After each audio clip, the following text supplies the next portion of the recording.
আমি ওকে ধন্যবাদ জানাচ্ছি। কালাফানিয়ার সন্তান ও আজকে কালাফানিয়া সমিতিরও ওরা পিকনিকের কাভারেজ দিচ্ছে।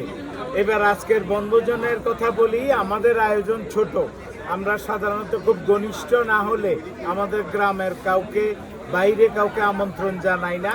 তা আমাদের প্রায় 400 শতাধিক মেহমান এসে উপস্থিত হয়েছেন। এর মধ্যে প্রায় 70-80 জন হচ্ছে কালাফানিয়ার বাইরে। এবং আমরা লক্ষ্য করলাম যে এবার সাধারণত বনভোজনগুলিতে যতজন আমন্ত্রিত হয়েছেন অনেকে ডোনেশনও দিয়েছেন কিন্তু হাজির হন নাই। বাট কালাফানিয়া সমিতিতে আলহামদুলিল্লাহ বাইরের যত সম্মানিত মেহমান ঘনিষ্ঠ বন্ধু বান্ধবকে দাওয়াত দেওয়া হয়েছে, তারা প্রায় সবাই উপস্থিত হয়েছেন। খাওয়ার পরিবেশন করা হচ্ছে এবং আমরা আশা করছি যে আধা ঘন্টার মধ্যে এটা শেষ হয়ে যাবে।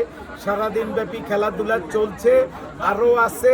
সকাল থেকে প্রায় 8 থেকে 10টা সেগমেন্টে খাওয়ানো হচ্ছে। সেটা সকালের নাস্তা দিয়ে শুরু হয়েছে এবং তরমুজ, তারপরে চাউমিন, তারপরে চেরি, আচার বা চাটনি, তারপরে লাঞ্চ, এরপরে আবার পান সুপারি তো আছেই, তারপরে স্যান্ডউইচের মধ্য দিয়ে এই সেগমেন্টগুলি শেষ হবে।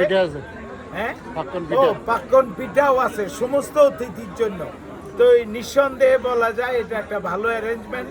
এবং আমাদের চার্লস ম্যাকডোনাল্ডের সবচেয়ে দামি এবং ভালো যে রেস্টুরেন্ট, ঘরোয়া থেকে দুপুরের লাঞ্চের অর্ডার দেওয়া হচ্ছে, তারাও সময় মতো চলে আসছে। আমরা সমস্ত মেহমানবৃন্দকে ধন্যবাদ জানাচ্ছি এবং সেই সঙ্গে ধন্যবাদ কালাফানিয়াবাসীর পক্ষ থেকে, আয়োজক কমিটি, আহ্বায়ক কমিটির পক্ষ থেকে এবং কালাফানিয়া সমাজ কল্যাণ সমিতির পক্ষ থেকে। Thank you so much. Thank you দিদা।